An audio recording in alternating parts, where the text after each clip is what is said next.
Hello അസ്സലാമു അലൈക്കും. ഇന്ന് ഞാൻ നല്ല ടേസ്റ്റി ആയിട്ടുള്ള ഒരു ബ്രേക്ക്ഫാസ്റ്റിൻ്റെ റെസിപ്പി ആയിട്ടാണ് വന്നിട്ടുള്ളത്. ഇത് കുട്ടികൾക്ക് മാത്രമല്ല കേട്ടോ, എല്ലാവർക്കും ഇഷ്ടമാവുന്ന ഒരു റെസിപ്പിയാണ്. നമ്മളിത് സേമിയ വെച്ചിട്ടാണ് ചെയ്യുന്നത്. വളരെ പെട്ടെന്ന് ഉണ്ടാക്കിയെടുക്കാൻ പറ്റുന്നതാണ്. സാധാരണ ഈ സേമിയ വെച്ചിട്ടുള്ള ഉപ്മാവൊന്നും ആർക്കും അങ്ങനെ ഇഷ്ടമുണ്ടാവില്ല. പക്ഷേ ഇങ്ങനെ ചെയ്യുകയാണെങ്കിൽ എല്ലാവരും കഴിക്കും. അത്ര ടേസ്റ്റാണ്. അപ്പോൾ നമുക്ക് നോക്കാം ഇതെങ്ങനെയാണ് ചെയ്തെടുക്കുന്നതെന്നുള്ളത്. അപ്പോൾ ആദ്യം തന്നെ നമുക്ക് സേമിയ ഒന്ന് വറുത്തെടുക്കണം. അപ്പോൾ അതിന് വേണ്ടിയിട്ട് ഞാനിവിടെ ഒരു പാനിനകത്തോട്ട് 2 കപ്പ് സേമിയ ചേർക്കുന്നുണ്ട്. അങ്ങനെ കപ്പ് അളവൊന്നും വേണ്ട കേട്ടോ. നിങ്ങളുടെ കയ്യിലുള്ള ഏതെങ്കിലും ഒരു ഗ്ലാസ്സോ അങ്ങനെ എന്തെങ്കിലും എടുത്തിട്ട് അതിൽ നിറയെ 2 ഗ്ലാസ് എടുത്താൽ മതി. അപ്പോൾ ഏകദേശം അത് ഒരു 250 ml കപ്പാണ് ഞാൻ എടുത്തിട്ടുള്ളത്. അപ്പോൾ അതിൽ 2 കപ്പ് ഞാൻ എടുത്തിട്ടുണ്ട്. അപ്പോൾ അത് നമുക്കൊന്ന് വറുത്തെടുക്കാം. ഒരുപാടങ്ങ് കളറ് മാറണ്ട, എന്നാലും ചെറുതായിട്ടൊന്ന് ലൈറ്റായിട്ടൊന്ന് കളറ് മാറി കിട്ടിയാൽ മതി. അതും ഏറ്റവും ലോ ഫ്ലെയിമിൽ ഇട്ടിട്ട് ചെയ്യുക, അല്ലെങ്കിൽ പെട്ടെന്ന് അങ്ങ് കളറ് മാറിപ്പോവും. അപ്പോൾ ഇതിവിടെ റെഡി ആയിട്ടുണ്ട്. ഇനി നമുക്ക് ഇതിനകത്തോട്ട് വെള്ളം ഒഴിച്ചു കൊടുക്കാം. വെള്ളത്തിന് അങ്ങനെ കണക്കൊന്നുമില്ല, നന്നായിട്ട് മുങ്ങിക്കിടക്കണം അത്രയും വെള്ളം ഒഴിച്ചു കൊടുക്കുക. എന്നിട്ട് നമ്മളിത് വേവിച്ചെടുക്കാൻ പോവുകയാണ്. ഈ വറുത്ത സേമിയ ആണെങ്കിലും എന്തായാലും ഒന്ന് വറുത്തെടുക്കാൻ നോക്കുക.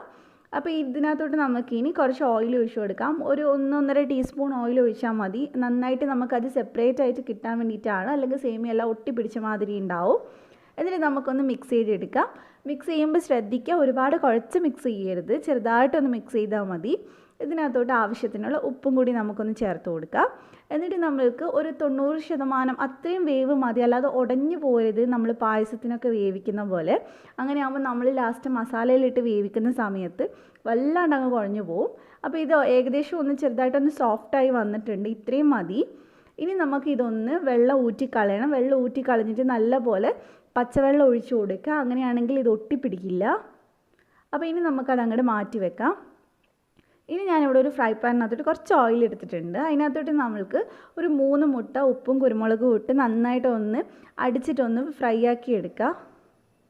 നമ്മൾ സാധാരണ ഓംലെറ്റിന് ചെയ്യുന്ന പോലെയാണ്, പക്ഷെ കുറച്ച് വലിയ പീസായിട്ട് കിട്ടാൻ വേണ്ടിയിട്ട് നമുക്ക് ഇടയ്ക്കിടയ്ക്ക് ഇതേപോലെ ഒന്ന് കാണിച്ചു കൊടുത്താൽ മതി. അപ്പോൾ നല്ല ലെയറായിട്ട് വരും. അതേപോലെ നമുക്ക് വലിയ പീസ് ആണെങ്കിലാണ് ഇത് കഴിക്കുമ്പോൾ കുറച്ചും കൂടി ടേസ്റ്റ് ഉണ്ടാവുക. അല്ലാതെ നമ്മൾ എഗ് ബുർജി പോലെ ഒരുപാട് ചെറുതാക്കരുത്.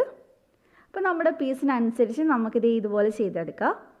ഇപ്പോൾ ഇത് നന്നായിട്ട് ഏകദേശം ഡ്രൈ ആയി വന്നിട്ടുണ്ട്. ഇത്രയും മതി. ഇനി നമുക്കിത് അങ്ങോട്ട് മാറ്റി വെക്കാം. അപ്പോൾ ഇനിയാണ് നമ്മളിത് ചെയ്തെടുക്കാൻ പോകുന്നത്. അപ്പോൾ ഞാനിവിടെ ഒരു പാനിനകത്തോട്ട് 1 ടേബിൾ സ്പൂൺ ഓയിൽ ഒഴിച്ചിട്ടുണ്ട്. അതിനകത്തോട്ട് ഒരു സവാള ഒന്ന് കട്ട് ചെയ്ത് ചേർത്തിട്ടുണ്ട്. സവാള അത്യാവശ്യം വലുപ്പമുള്ള സവാളയൊക്കെ തന്നെയാണ്. ഇനി നമ്മൾ സവാള ഒന്ന് വഴറ്റിയെടുക്കാൻ പോവുകയാണ്. അത് നമ്മൾ ഒരുപാട് വഴറ്റിയെടുക്കേണ്ട ആവശ്യമില്ല. ഫ്ലെയിം ഒന്ന് കൂട്ടി വെച്ചിട്ട് ചെറുതായിട്ടൊന്ന് വഴറ്റിയാൽ മതി. പച്ചക്കറി എല്ലാം നമ്മൾ അങ്ങനെയാണ് ചെയ്യുന്നത്. അപ്പോൾ ഇത് ഏകദേശം റെഡി ആയപ്പോൾ നമ്മൾ ഇതിനകത്തോട്ട് ഒരു ചെറിയ ക്യാരറ്റ് ചേർത്തിട്ടുണ്ട്. അതേപോലെ തന്നെ ഒരു ചെറിയ ക്യാപ്സിക്കം ചേർത്തിട്ടുണ്ട്.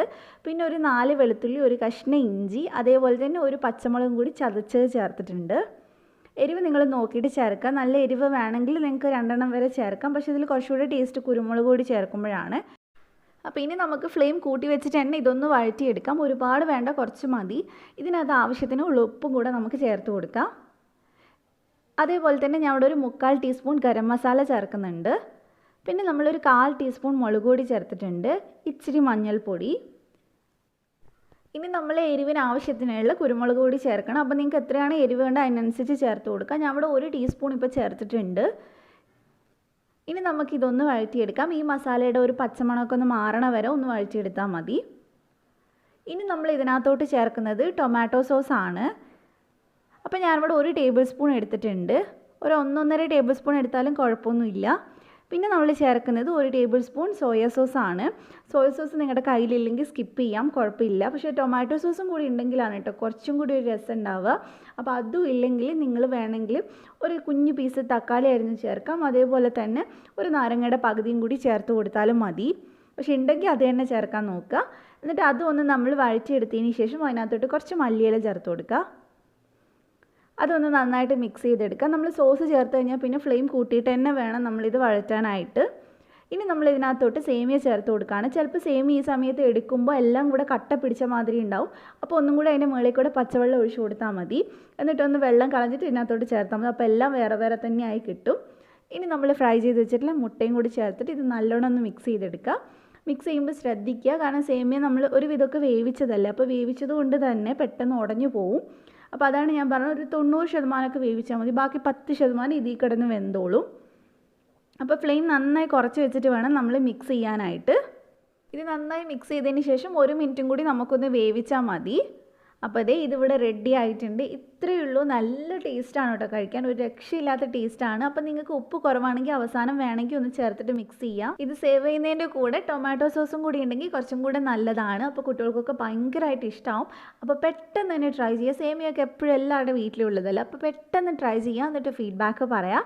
അപ്പോൾ നിങ്ങൾക്ക് റെസിപ്പി ഇഷ്ടമായിട്ടുണ്ടെങ്കിൽ ഒന്ന് ലൈക്ക് ചെയ്യുക, ഷെയർ ചെയ്യുക, സബ്സ്ക്രൈബ് ചെയ്യാതെ കാണുന്ന ആരെങ്കിലും ഉണ്ടെങ്കിൽ ഒന്ന് സബ്സ്ക്രൈബ് ചെയ്യുക, എന്നിട്ട് തൊട്ടടുത്തുള്ള ബെല്ല് ക്ലിക്ക് ചെയ്തിട്ട് ഓളും കൂടെ ക്ലിക്ക് ചെയ്യുക. എന്നാൽ മാത്രമേ ഞാൻ വീഡിയോസ് വരുമ്പോൾ നോട്ടിഫിക്കേഷൻ വരുള്ളൂ.